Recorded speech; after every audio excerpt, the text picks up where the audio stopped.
Não, tá gravando já. Depois você tira esse pedacinho aí, tá bom? Por favor. Então, o que vem a ser o tal do odre? O odre é um cantil, uma espécie de um cantil, de vários tamanhos, né? Odres grandes, odres pequenos. E então, eles usavam bastante, também é chamado de pele, tá? Tem alguns lugares que chamam de pele. Tanto é que quando os americanos estavam aqui, e eu estava me adequando ainda ao inglês bíblico, ao inglês que eles usavam para se referenciar à Bíblia. Então, uma vez o Todd falou assim sobre old skin. Old skin em inglês é pele velha. Só que até cair a ficha e eu fazer a associação, né? Old skin é odres velhos, né? É um recipiente feito de couro de ovelha ou de qualquer outro animal, né, que servem para se guardar líquidos, tipo vinho, água, leite, azeite, perfume, mirra. E a capacidade era de 3 a 5 litros. Mas existiam outros odres também mais maiores também, né? Então, por exemplo, na Europa, quando se faz vinho, eles guardam em tonéis. Lá nessa região, exatamente, está aí o odre que você está vendo, é essa coisa horrível aí, tá? É muito feio o odre, né? Mas ele tinha uma vantagem, qual era? A vantagem de você pendurar ele no seu corpo, e pelo fato dele ser feito de um material maleável, ele acabava se adequando ao corpo, assim, percebe? O que facilitava o transporte do odre, né, do líquido.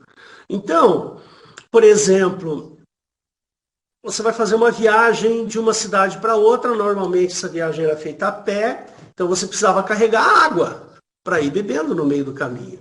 E numa região muito árida, essa água precisa ser transportada de maneira adequada para que você vá tomando enquanto anda. Imagina você andando aí 20 quilômetros debaixo de um sol de 40 graus. É uma coisa cansativa demais e tudo mais. Então eles faziam isso. Só que o odre, para o vinho, ele era um odre por causa das acidez, ou da acidez que o vinho tinha, ou dos sucos de uva que eram utilizados nos odres para fermentação. Então sempre tinha uma acidez e a questão do etílico, do álcool etílico ali. Então ele acabava endurecendo o odre. E o odre acabava ficando um pouco mais endurecido. E guardava-se o vinho por bastante tempo, né? Então fazia-se vinho numa safra para se tomar esse vinho até a próxima safra. Então todo ano você tinha que fazer um monte de odres, né? Tinha que matar, à medida que você matava as ovelhas para comer, você ia lá, curtia, fazia o curtimento do couro, né? E depois usava para fazer os apetrechos, inclusive os odres, né? É uma palavra feia, odre, para o português, é uma palavra ruim de se falar, né? É, mas é um tipo de recipiente extremamente popular, justamente por causa da localidade e da aridez, né? E ele se molda ao corpo. E aquela região bíblica, aquela região do Oriente Médio ali, é uma região muito seca, extremamente seca.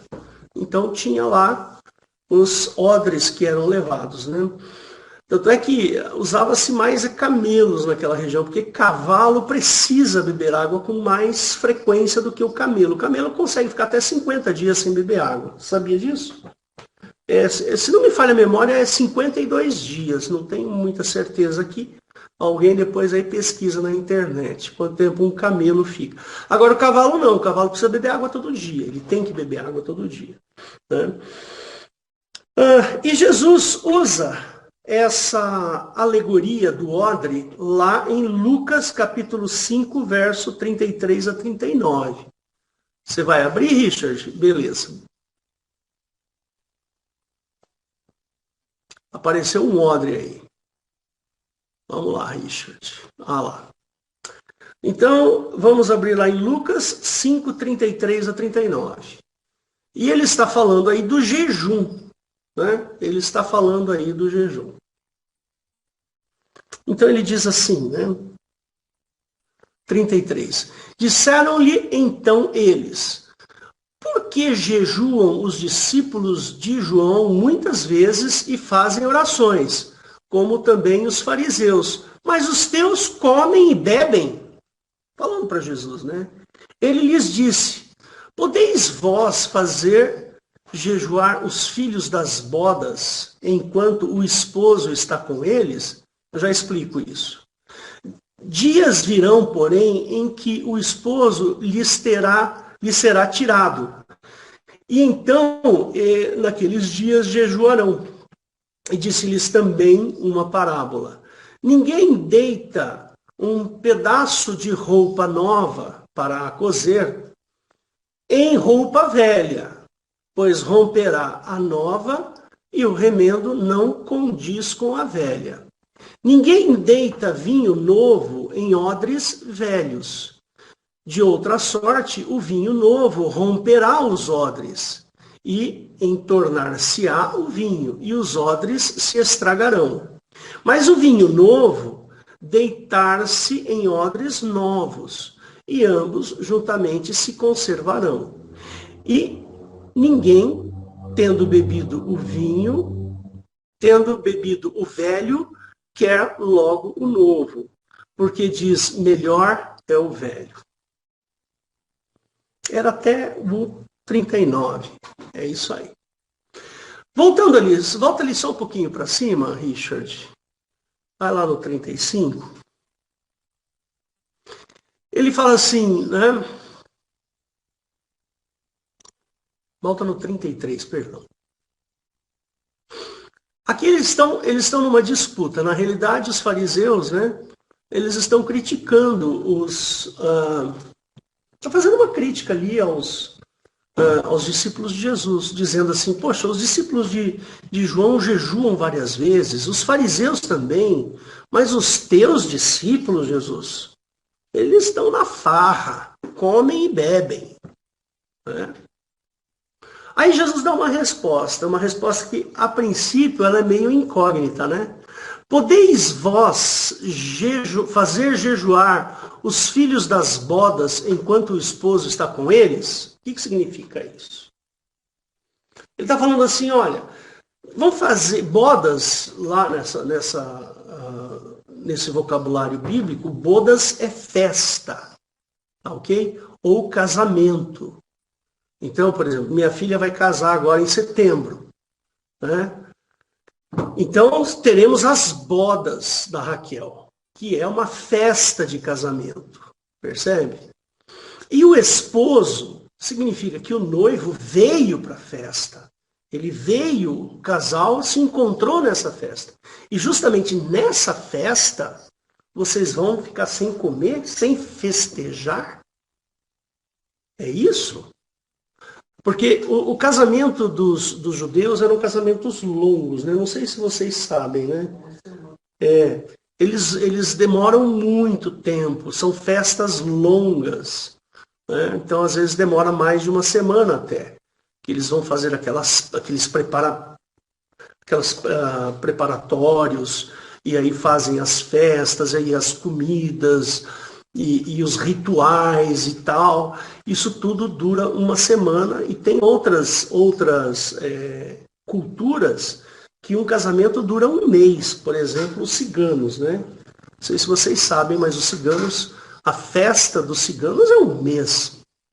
Então, era cultural naquela época falar assim, olha, uma boda, ela é demorada. Então, vocês vão ficar sem comer durante a festa? É isso? Vocês vão fazer jejuar os filhos das bodas enquanto o esposo está com eles? Dias virão, porém, em que o esposo lhe será tirado, ou seja, vai acabar a festa. E aí, nesses dias, vocês vão jejuar. Esses dois versículos, ele está falando de si mesmo. Jesus está falando de si mesmo. Ele está falando assim, olha, enquanto eu estiver aqui, eu sou o esposo. E agora é festa, porque eu estou com vocês. Então vamos comer e vamos beber. E vamos viver esse momento de festa, porque eu sou o esposo.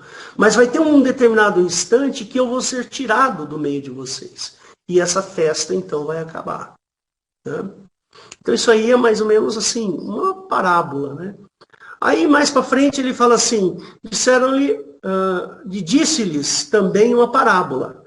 Ninguém deita um pedaço de roupa nova em roupa velha, ou seja, quando você vai costurar, por exemplo, uma calça velha lá, que você quer colocar um remendo, você vai procurar colocar um pedaço de pano da mesma idade daquele pano que você está usando.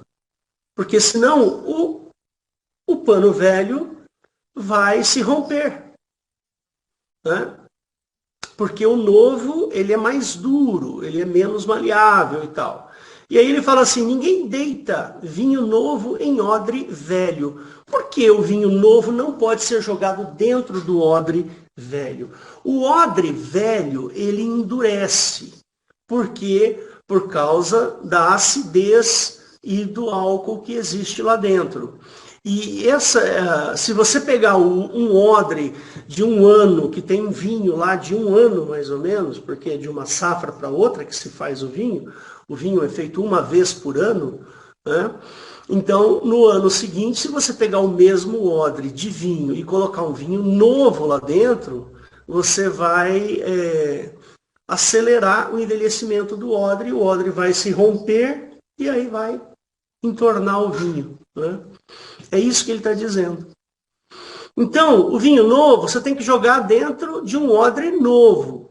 E aí eles vão se conservar. Tá certo? E ninguém, tendo bebido o velho, quer logo o novo. Porque diz, melhor é o velho. Isso que ele está falando. A pessoa bebe o vinho mais antigo, mais velho, mais gostoso. Tanto é que existe essa máxima aí, né? O vinho, quanto mais velho, melhor. Né? Então, essa alusão que ele faz ao odre, ele está, na realidade, fazendo aí alguns paralelos, tá certo? Então, o primeiro paralelo é com relação à vestimenta. Então, como forma de metáfora, o odre é tido como um ser humano, onde o recipiente, que é o seu corpo, ou a sua vestimenta, tá certo? E o conteúdo é o seu espírito, ou o seu novo conhecimento. Também lembrado como se fosse o pacto de Deus com o homem. Então, o odre velho é o Velho Testamento. O odre novo é o Novo Testamento. Ou o odre velho é o homem natural, o homem com as suas concupiscências. E o odre novo é o homem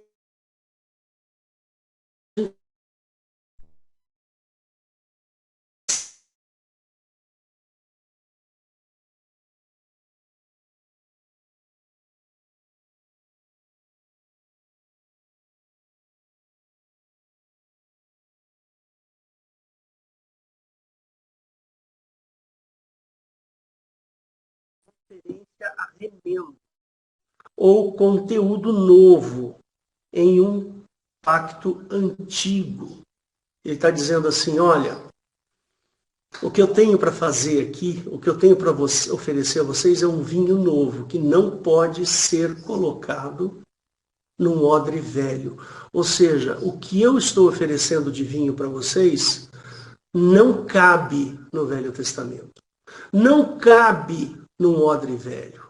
Você precisa ter um odre novo para recolher o vinho que eu estou dando a vocês. E por diversas passagens,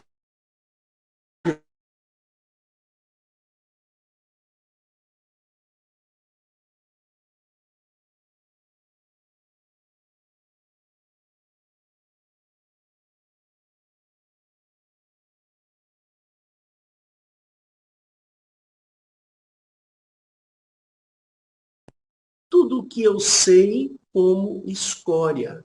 Eu era fariseu, eu era isso, eu era aquilo. Eu fui perseguidor da igreja, fui criado na baba de Gamaliel, que foi um grande filósofo da época. Então, eu sou perfeito, mas eu considerei tudo isso como escória. Né? E vocês já vão entender um pouquinho melhor sobre isso. Então, irmãos, na realidade o que Jesus está fazendo essa referência é a sua casca. A sua casca precisa ser trocada. Você precisa ser renovado por dentro. Por quê? Porque algo novo vai ser colocado dentro de você. Um espírito novo vai ser colocado dentro de você. E olha, vou dizer uma coisa para vocês, irmãos. Eu tenho tanta coisa para falar sobre isso que é muito interessante. Vocês já vão ver o que eu vou falar. Então, como é que o dono da vindima, ele reconhece, né, que o vinho já envelheceu? Né? Ele simplesmente, ele pega lá, vamos supor que ele vai fazer 50 odres de vinho. Né? Ele recolheu todas as uvas, fez a vindima, tal, não sei o que, espremeu, fez aquele processo todo para a confecção do vinho, fez o vinho e aí ele vai guardar isso em odres, ou nos recipientes que ele fez para estocar o vinho. Aí ele vai lá um dia e fala assim, vou pegar um vinho para beber. Né? Vou pegar um odre. Como é que esse cara, ele reconhece um odre velho de um odre novo? Pela sua rigidez, pela sua dureza. Então, o odre mais antigo, ele é mais duro, ele é mais quebradiço. O odre novo, ele é um odre mais mole e mais resistente. Ele ainda não passou por todo o envelhecimento. Percebe? Então, talvez a gente possa utilizar essa metáfora para entender um pouquinho sobre nós mesmos. Né? Nós temos uma casca, nós temos um invólucro. Mas eu não estou falando de carne, pele, não é isso que eu estou dizendo. É aqui dentro, na nossa cabeça. Né? O nosso conhecimento, aquilo que nós somos, a nossa personalidade, aquilo que nós entendemos por valores, aquilo que nós temos de mais precioso, percebe? Que está na nossa personalidade, ela pode estar dentro de um odre velho. Pode ser uma personalidade velha, estragada, inútil, quebradiça, que pode romper a qualquer momento. Percebe? A nossa vida, ela é feita de experiências. Todos nós temos muitas experiências. Né? Até estava brincando aqui outro dia, estava falando que em agosto, agora dia 3 de agosto, né? No próximo agosto, vai fazer 40 anos que eu estou em São Paulo. Né? 40 anos. Né? E dia 2 de agosto fará 40 anos que eu sou batizado. Que eu me batizei um dia antes de vir para São Paulo. É interessante, né? E eu sou cheio de experiências. Eu vivo falando, olha, lá na minha infância, até estava falando agora dessa onda de inverno que vai vir, né, uma onda de inverno muito intensa que vai vir para cá essa semana. Eles estão dizendo que essa onda de frio, ela vai ser igual à onda de frio de 1975. Eu passei por isso em 1975, por essa onda de frio que teve, que foi a maior geada que teve no Paraná. Eu peguei 7 graus abaixo de zeros na minha cidade. Foi muito frio, muito frio. O meu pai tinha um cafezal e ele perdeu todo o cafezal naquela madrugada. Porque caiu uma geada, né? E essa geada, ela queima mesmo. Né? Então, para você ter uma ideia, às 6 horas da manhã o café está verdinho. Então, um pouquinho branco por causa da geada. Quando é 10 horas da manhã, está todo marrom, porque queimou tudo. Então, percebe como a gente é feito de experiências? Eu passei por isso lá atrás. em 1975, eu tinha 12 anos de idade, percebe? Olha que interessante. Aí depois eu fiz o ensino médio, eu estudei, depois eu fui para Londrina, fiz cursinho lá em Londrina, depois saí de Londrina, vim para Campinas, fiquei morando 6 meses em Campinas, de Campinas vim para São Paulo. Aqui eu vim fazer faculdade, eu passei por momentos difíceis, eu morei em pensão, né? Morei em pensão por muito tempo. Eu tive muitas experiências difíceis e todas essas experiências moldou o Hélio que eu sou hoje. É assim que funciona. A Rosana, por exemplo, ela tem a personalidade dela, mas ela é feita, toda o jeito dela ser está pautado na experiência que ela teve de vida. Percebe? E todos nós somos assim. Todos nós carregamos, por mais tempo que a gente viva, mais experiências a gente tem. E o nosso maior problema é reconhecer que aquilo que nós somos é um vinho velho. E é um odre velho, um odre duro, quebradiço, que pode romper a qualquer momento. Essa é a questão. Percebe? Por exemplo, vou dar um exemplo que eu gosto muito, né, que é o caso de Nicodemos. Nicodemos chegou para Jesus e falou assim: Senhor, como é que eu faço para entrar no reino de Deus? Se você quer ser perfeito, né, você tem que nascer de novo. Aí Nicodemos não entendeu nada. Falou assim: mas como é que pode um homem, sendo velho, entrar no ventre da sua mãe e nascer de novo? Não dá para fazer isso. E aí Jesus falou assim: Nicodemos, você não entendeu nada. Jesus estava dizendo assim: o seu odre é velho, você precisa de um odre novo. Vamos entender o que é esse odre. Né? Por diversas passagens, vemos esta metáfora sendo validada pelo conhecimento de Cristo. Paulo considerou tudo o que ele sabia como um vinho velho ou um odre velho. Expor essa verdade, ela é simples, porém é difícil a gente estar convencido disso. Eu chego aqui e falo para você: minha personalidade é ruim.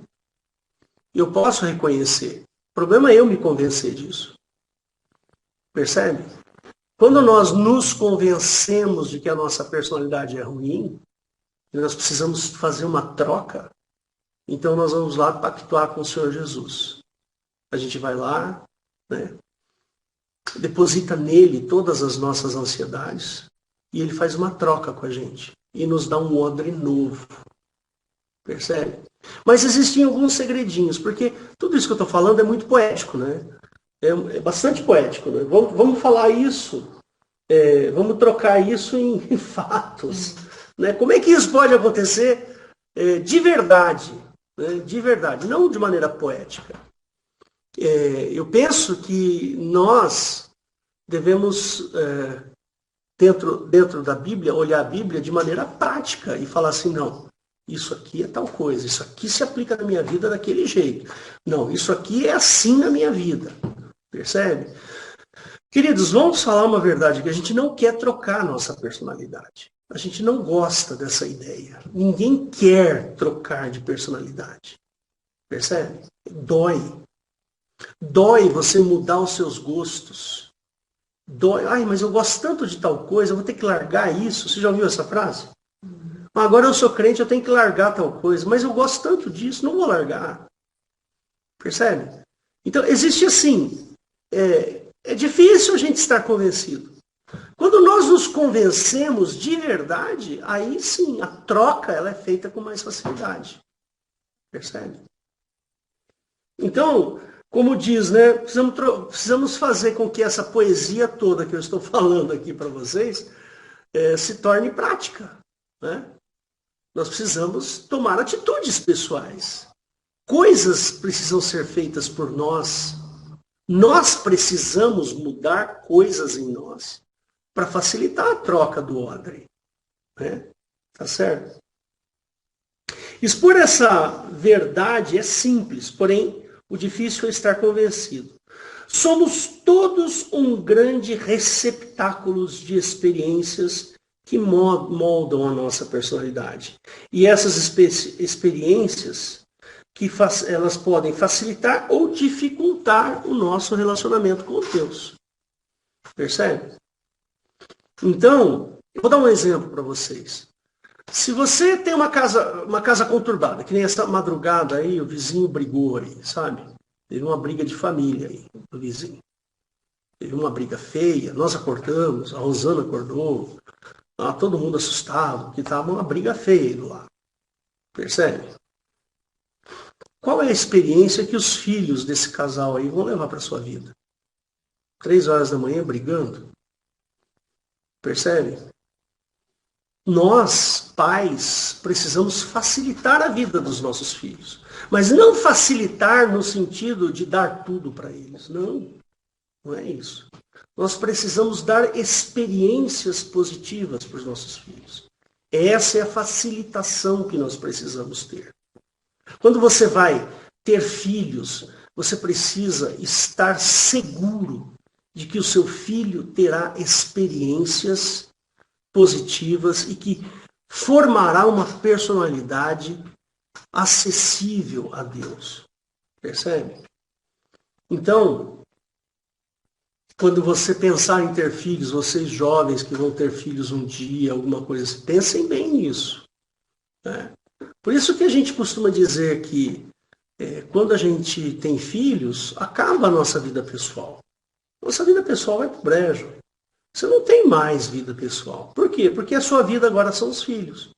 Agora, se você fala assim, não, eu quero ter a minha vida, eu também quero ser feliz e não sei o quê, a vida do seu filho, com certeza, vai passar dificuldade, vai ter experiências negativas. Percebe? Educar é justamente isso, dar boas experiências, promover boas experiências para os filhos. Em todos os sentidos, inclusive de conhecimento. Né? Nós somos cheios de mágoas, somos cheios de ressentimentos. A nossa personalidade está cheia de cicatrizes e de cascas. Sabe casca de ferida? Quando você machuca, rala o joelho, forma aquela casca. Você já ralou o joelho, né? Andando de skate. Uma vez eu fui fazer, eu era criança, eu devia ter uns 11, 12 anos mais ou menos, eu fui fazer um patinete para mim, sabe patinete de rolimã? E ao invés de eu colocar um parafuso, eu pus um prego. Né? Na primeira vez que eu fui de cara pro chão. Ralei todo o meu rosto no chão. Tá certo? Então, a nossa personalidade, ela é cheia de cicatrizes. Percebe? Olha como é ruim ter mágoas, ter ressentimentos. Essas experiências, elas mexem com a nossa vida. Por isso que nós, pais, temos que tomar cuidado e não provocar ressentimentos nos nossos filhos. Não provocar mágoas. Percebe? Sermos a favor dos filhos, não contra os filhos. Percebe? Quando nós não vamos conseguir, né, blindar os nossos filhos de todas as mágoas e ressentimentos da vida. Isso não vai acontecer. Mas existem mágoas e ressentimentos que são formados ali na tenra idade que podem pautar a vida da criança de forma muito negativa. Porque mais para frente, quando ele já tiver 20, 25, 30 anos, vai acontecer as mágoas, elas vão acontecer, as cicatrizes vão acontecer, ou é porque está namorando uma garota, ou porque se decepcionou com o chefe, com o patrão, ou queria fazer alguma coisa na vida e não conseguiu porque não tinha dinheiro. Enfim, está cheio de coisas que provocam mágoas e cicatrizes. Agora, se a gente já traz no nosso corpo, desde criancinha, um monte de mágoas e cicatrizes por causa da nossa família, do nosso convívio familiar, olha como vai ser difícil a vida dessa criança.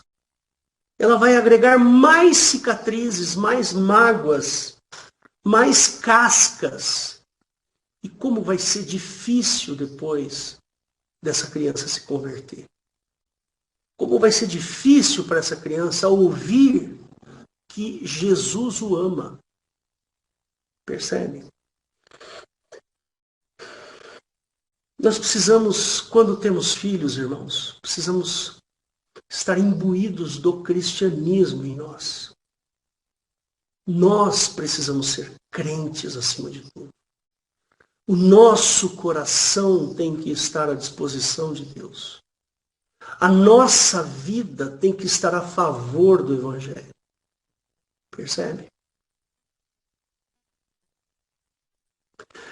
Se somos cheios de boas escolhas, então o espírito dessa pessoa é manso. A nossa personalidade, então, tenderá para uma sensibilidade maior ao Espírito de Deus. Percebe? Se nós ensinamos os nossos filhos a fazer boas escolhas, mas de maneira amorosa, de maneira voluntária, a criança ela tem que voluntariamente fazer boas escolhas. Percebe? Não sou eu que tenho, eu não posso escolher as coisas pelos meus filhos. Percebe? Eu vou dar um exemplo que aconteceu uma ocasião aqui, eu acho que muita gente aqui já sabe, né? Mas eu vou contar de novo, porque afinal de contas está gravando. Uma vez estávamos no culto, né? Saímos do culto e fomos um domingo à noite. Eu tinha as crianças pequenas, a Raquel devia ter uns 11, 12 anos, o Daniel devia ter uns 14, 15, sei lá, 15 anos, a Esther era pequenininha. E nós fomos num restaurante aqui perto de casa. Tem um restaurante muito gostoso lá, aquele Fornalha lá, sabe? E lá ele serve uma comida italiana muito gostosa. A gente já conhece, eu conheço esse restaurante há 40 anos. Desde quando eu vim morar aqui na região de Interlagos, eu conheço Fornalha. E a gente foi lá. Aí chegamos lá, sentamos. Tem uma lasanha verde lá, muito gostosa. E nós sentamos, tá? Todo mundo sentou e tal. E aí a Raquel, com aquele jeito voluntário dela, né? A Raquel muito voluntariosa, ela falou assim: papai, eu já sei o que eu vou fazer da minha vida. Eu já sei o que eu vou escolher para fazer da minha profissão. Eu não sei por que ela falou aquilo naquela hora, mas... Ah, é, filhinha? Que legal! O que você quer ser quando você ficar maiorzinha? Ai, papai, eu vou trabalhar com gastronomia. Eu falei, puxa, filha, que coisa boa! Você vai trabalhar com gastronomia? Olha só como Deus foi bom comigo nesse dia, né? Falei, que coisa boa, filha, eu acho isso muito lindo, muito bacana. Uma menina de 12 anos, gente, 10, 12 anos talvez. Aí, passou, estamos lá comendo aquela lasanha gostosa aí. E aí, filhinha, você está gostando da lasanha? Ai, pai, que delícia essa lasanha! Ela é muito gostosa, papai, que delícia! Falei assim, ai, filha, eu fico tão feliz porque você vai trabalhar com gastronomia. E olha, é uma pessoa da gastronomia que fez essa lasanha gostosa, né? Ela está lá dentro da cozinha, lá agora, trabalhando, né? E olha que hoje já é um domingo à noite, né? E essa pessoa tem que ter muito amor pelo que faz, né? Para trabalhar assim no domingo à noite, fazer uma lasanha tão gostosa pra gente. Ela olhou para mim e abriu, sou eu. Domingo à noite, pai. Falei, filha, domingo à noite. Se você não vai trabalhar com gastronomia, as pessoas querem comer domingo à noite, não é? Então tem uma pessoa da gastronomia trabalhando lá. E vai ser muito bom você trabalhar no domingo à noite fornecendo uma comida gostosa como essa. Ah, não, papai. Não, eu não vou, não.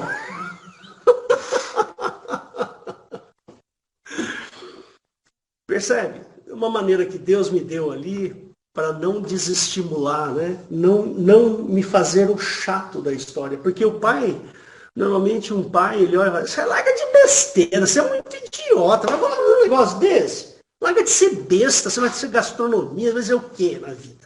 Cozinheiro? Vai ser o quê? Tem gente que trataria dessa forma. Mas não. Nunca se deve desestimular uma criança. Jamais. A gente tem que usar a cabeça. Uma vez o meu filho Daniel, ele aprendeu a tocar violão sozinho. Aí um dia o Daniel devia ter uns 15 anos de idade. Aí o Daniel falou assim, pai, eu já sei o que eu vou ser. Falei, é mesmo, filha? Que legal. Eu vou ser músico. Eu quero fazer faculdade de música, eu quero tocar e tal, e não sei o quê. Tá bom, aquilo ficou guardado. Passou um tempo, não sei quanto, se foi um dia ou dois, ou no mesmo dia. a gente estava passando aqui na Avenida Atlântica, aqui embaixo. Aí nós passamos na frente de um bar que estava tendo um sujeito cantando ao vivo. Aí eu virei para ele assim, olha que legal, Daniel. Você vai tocar na noite, então, que nem aquele cara ali, ó. Você já pensou, você tendo que tocar toda noite até as 3, 4 horas da manhã? Como é que vai ser a sua vida, hein? O que você acha? Você está disposto a pagar esse preço? Olha, vamos lá. Ah, não, pai, de jeito nenhum. Não. Sabe por quê? A criança, ela tem na sua cabeça um mundo perfeito. Ela pensa só no melhor. E nós, como pais, nós não podemos destruir esta imagem que elas têm. Elas precisam chegar à própria conclusão. Percebe? Daniel falou assim, então pai, você é advogado. Eu falei assim, Daniel, você vai ser advogado? Vou. Mas então presta bem atenção, porque o advogado é um sujeito que trabalha com muita burocracia. Você está disposto a gastar a sua vida na burocracia? É isso? Então pensa bem.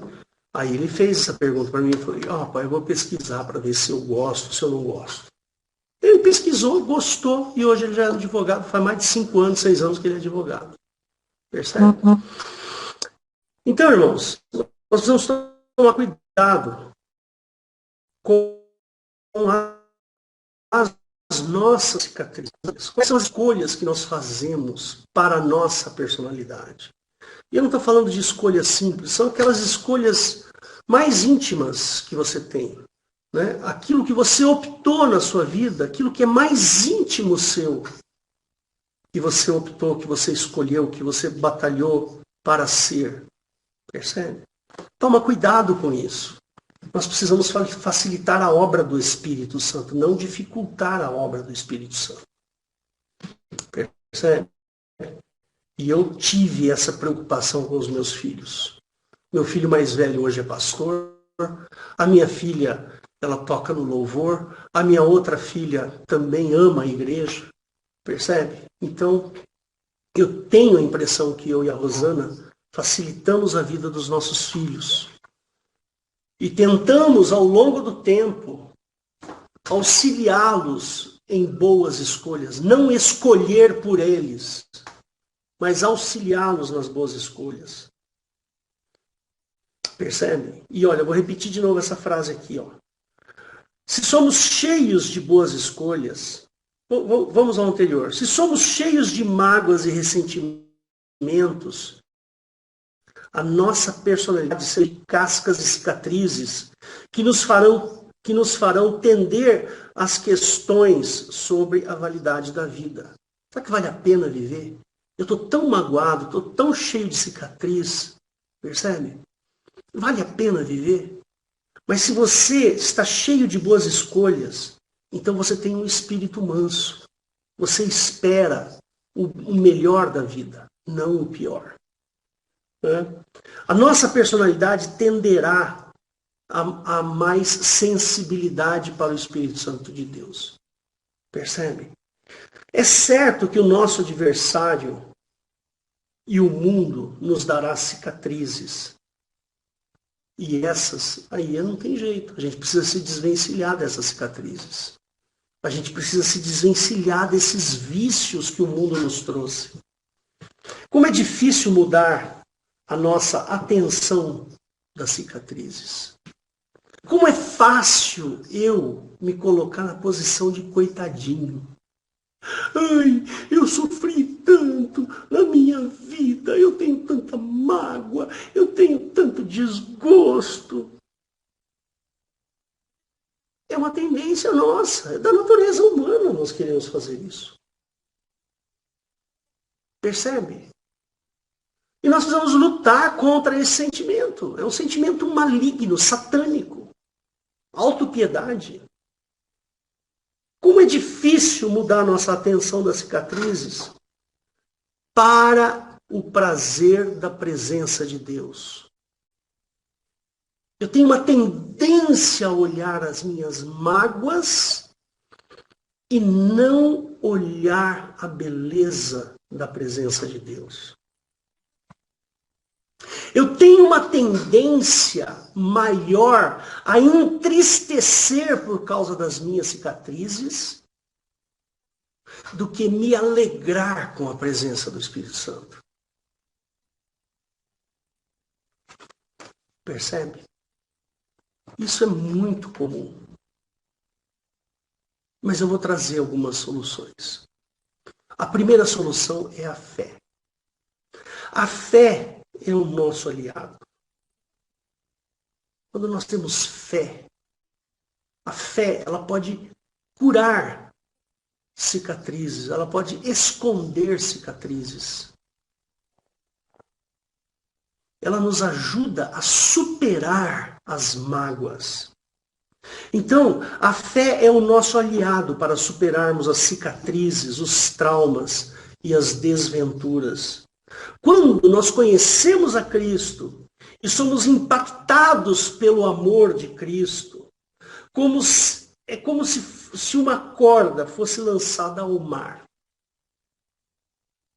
com uma boia na ponta. E lá a gente se agarra a essa boia, a essa corda. Percebe? E esse mar são as suas cicatrizes, são as suas cascas, são as suas mágoas, as suas desventuras. O Senhor Jesus quer que você saia desta, na minha terra a gente chamava de fossa. Na minha época nós chamávamos isso de fossa.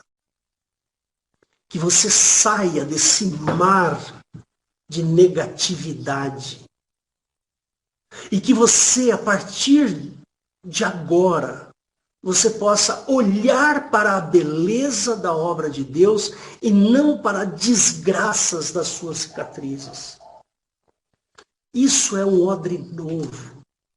O Senhor Jesus está oferecendo um odre novo para você. Percebe? Ele está falando assim, olha, faça da sua vida um vinho novo. Jogue as coisas velhas.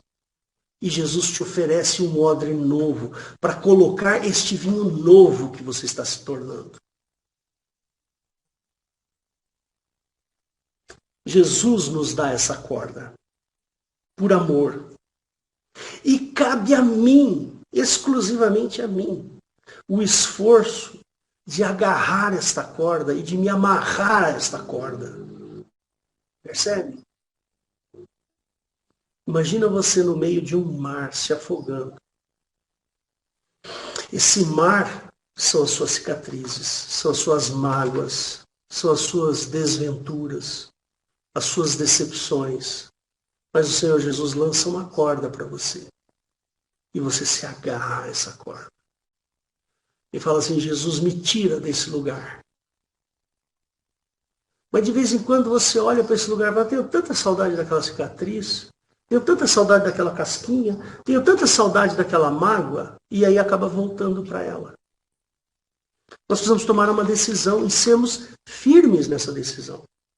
Percebe? Eu tenho muitas mágoas. Eu confesso a vocês, eu tenho muitas mágoas. Eu saí de casa muito cedo. Sabe, eu saí de casa, eu tinha 17 anos, 16 anos. Eu vim para São Paulo, completei 18 anos aqui em São Paulo. Percebe? Sozinho, não tinha ninguém aqui. Ninguém. Falando sério, irmãos. Então, a minha saída da minha casa não foi uma coisa simples. Um garoto de 16, 17 anos não sai de casa. Tá tudo bem em casa, e papai e mamãe falam, então vai, filhinho, vai, pode ir, a vida se espera. Não é assim que acontece. Agora, eu, particularmente, e a Rosana é testemunha disso, eu não falo sobre esse passado. Ou quando eu falo muito pouco, quase nada. Por quê?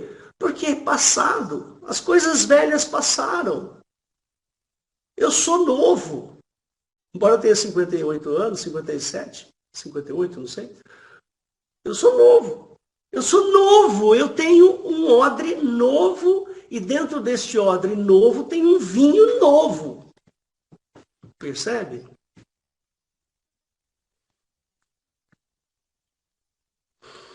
Então, você tem que fazer um exercício.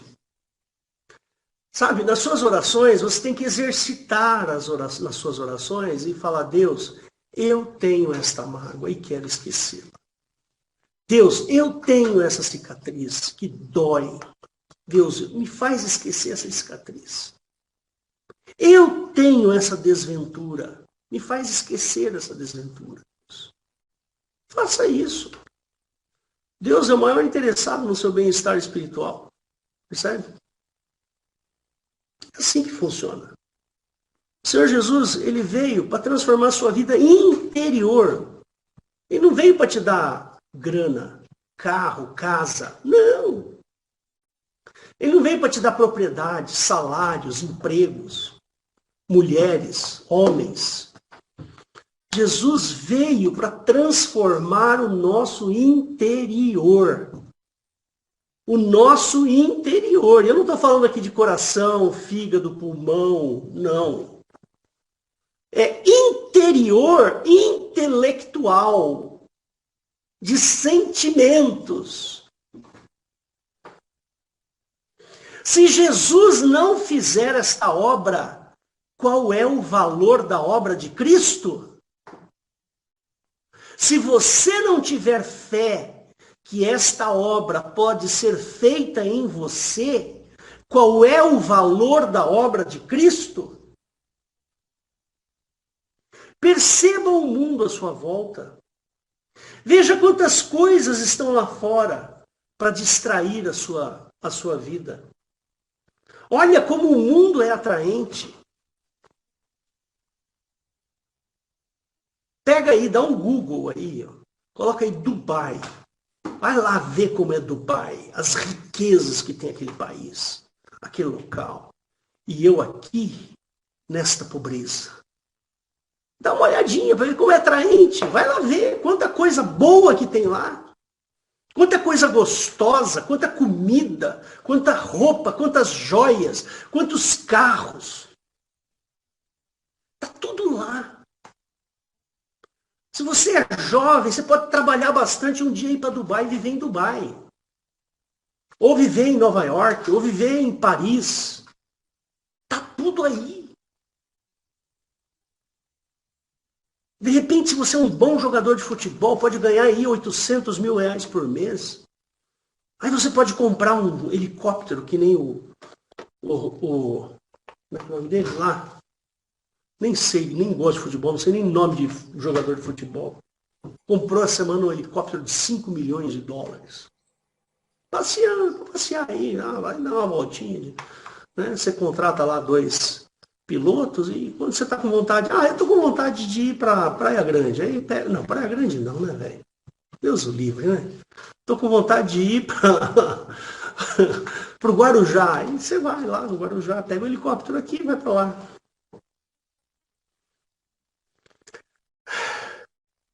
O mundo é atraente, irmãos. O mundo é cheio de delícias. O mundo é cheio de coisas gostosas. Mas o Senhor Jesus não quer o mundo para você. O Senhor Jesus quer outra coisa. O Senhor Jesus morreu para te dar vida eterna, para você entrar no céu, entrar nas delícias de Deus. Porque isso aqui, a traça e a ferrugem corroem, acaba, destrói, envelhece. Se você é uma pessoa ligada à aparência, por exemplo, você é uma pessoa que gosta de, passa lá os cremes e tal, não sei o quê, começa a olhar, tem uma ruga aqui, peraí, ó. Eu vou lá no Renato lá para ele aplicar um botox aqui em mim e tal. Ixi, aqui, olha, eu precisava fazer um preenchimento aqui, assim. Ai, meu Deus do céu, essa papada aqui, ó, eu acho que vou fazer um regime para perder essa papada aqui. Ai, meu Deus, olha meus cabelos brancos, olha como eu tô ficando velho. Eu tenho que dar um jeito de ficar mais sexy. Se você é uma pessoa ligada à aparência, Saiba de uma coisa, irmãos. A aparência vai te engolir. Porque a gente envelhece. A gente se cansa. Percebe? Quanto mais velho você fica, mais feio você fica. Se você é ligado à aparência, aí você põe botox aqui no preenchimento labial. Tal, não sei o quê. Aí você vai dar risada assim. Que engraçado. Não pode nem abrir a boca para dar um sorriso.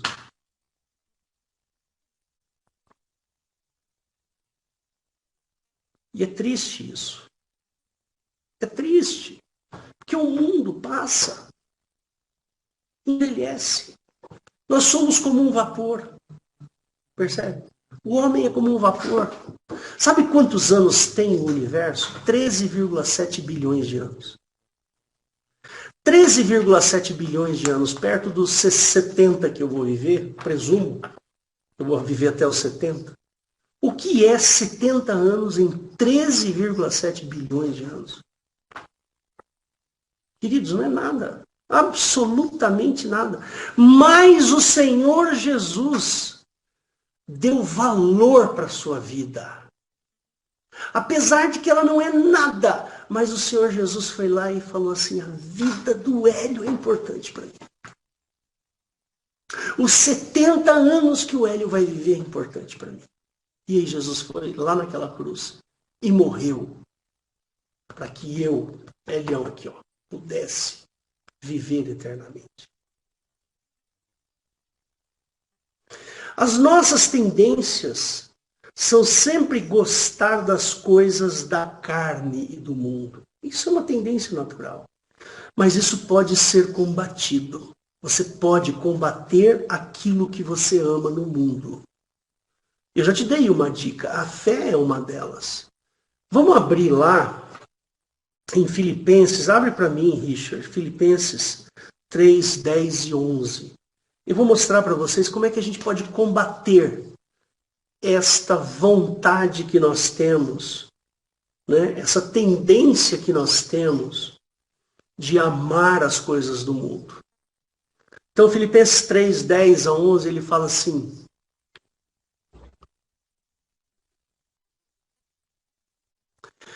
para conhecê-lo e a virtude da sua ressurreição e a comunicação das suas aflições, sendo feito conforme a sua morte, para ver se de alguma maneira possa chegar à ressurreição dentre os mortos. A palavra-chave, queria que você destacasse aí no começo do 10. A palavra-chave é conhecê-lo. Está aí, ó. Conhecê-lo. Essa é a palavra-chave.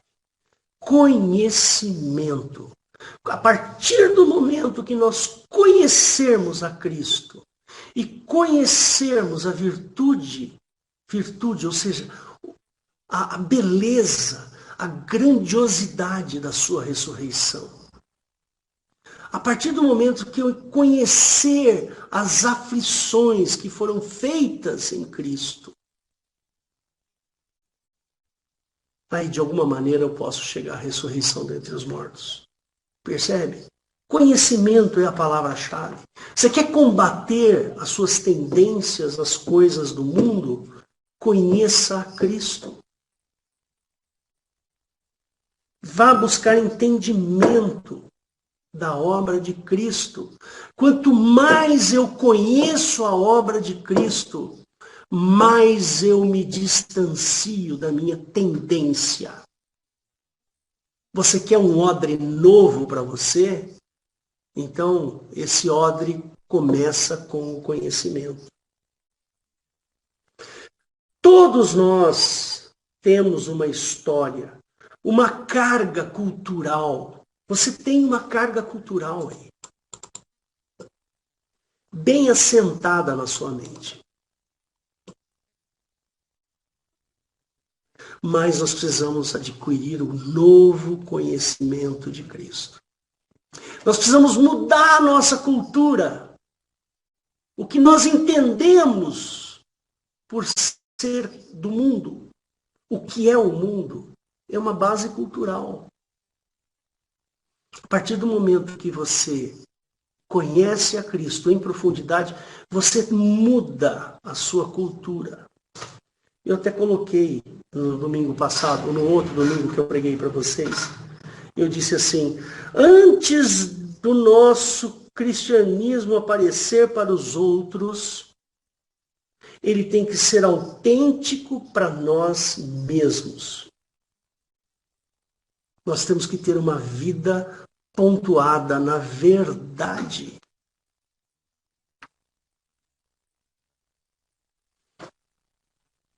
Você está entendendo?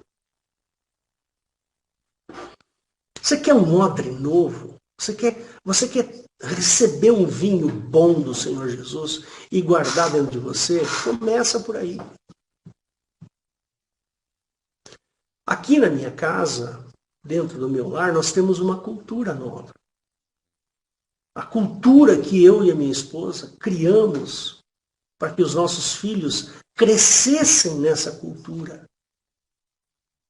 Tenho aí a Marília, que é minha cunhada, conhece bem, a Eliette, o Valdo. O Valdo conviveu aqui comigo muito tempo. Lá na década de 90, o Valdo morou aqui na minha casa, ele conhece a minha família. Mas nós criamos uma cultura aqui dentro. Olha, eu vou dizer uma coisa aqui que eu vou repetir para vocês, ó, pequenas atitudes do dia a dia.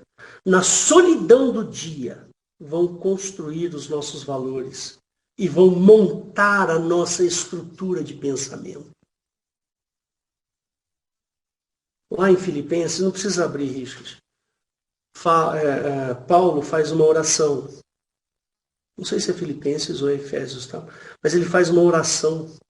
Paulo faz uma oração em que toda a estrutura de raciocínio dele entra em xeque. O jeito dele pensar entra em xeque e está baseado no conhecimento de Cristo. Quantas vezes você vê Paulo falando assim, diminua eu e Cristo apareça? Ele está falando assim, ó, a minha cultura não serve mais para nada, eu quero a cultura de Cristo. Vou repetir o que eu falei no outro domingo. A cultura do Evangelho, ela precisa estar impregnada em nossa estrutura de pensamento. Você precisa pensar como o Evangelho é. Essa cultura, ela é construída, ela não é construída de um dia para o outro. Demanda tempo, ajuste, demanda insistência. E ainda falei naquele outro domingo, Jesus demorou 3 anos para mudar a estrutura de pensamento dos caras. 3 anos. E ainda teve um lá que negou a Cristo 3 vezes. Ainda teve um outro lá que saiu correndo. Teve um outro lá que não queria nem saber. O outro lá que vendeu Jesus. Lembra, no caso de Nicodemos? Jesus orientou Nicodemos a nascer de novo. Pois o que era não seria possível, da maneira como Nicodemos era, não seria possível se chegar a Deus. Então, nós devemos nos encher do vinho novo. Nós precisamos nos transformar todos os dias pelo conhecimento de Cristo. Todos os dias. Você precisa levantar de manhã e falar: hoje eu serei melhor do que ontem. Não estou dizendo melhor, estou dizendo melhor para Cristo. Não estou dizendo que você vai ser melhor, porque eu sou bom, porque não é isso, não. Hoje eu vou fazer coisas melhores para Cristo do que eu fiz ontem. A todo instante, em todo o momento, você precisa se transformar. Porque essas suas cicatrizes que você adquiriu ao longo desse tempo, elas não vão sair fácil. Vai doer. Elas vão arder de vez em quando. Você vai coçar e vai sentir, opa, eu tenho uma cicatriz aqui. Percebe?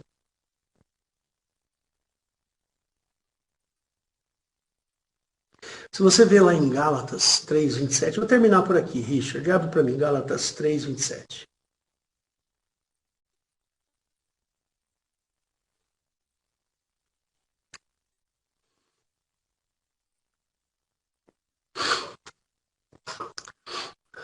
Ele fala assim, ó. Porque todos quantos fomos batizados em Cristo, já vos revestistes de Cristo. Então, Jesus está falando assim, aliás, o apóstolo Paulo aqui está falando assim, olha, o batismo é justamente o que você precisa para ser um odre novo e não um odre velho. Então é isso, irmãos. Era isso que eu tinha para falar. Eu espero que vocês considerem fortemente essa mensagem que eu trouxe para vocês. E que o Senhor Jesus possa fazer da sua vida uma grande obra. Amém? Só vou pausar aqui e pedir para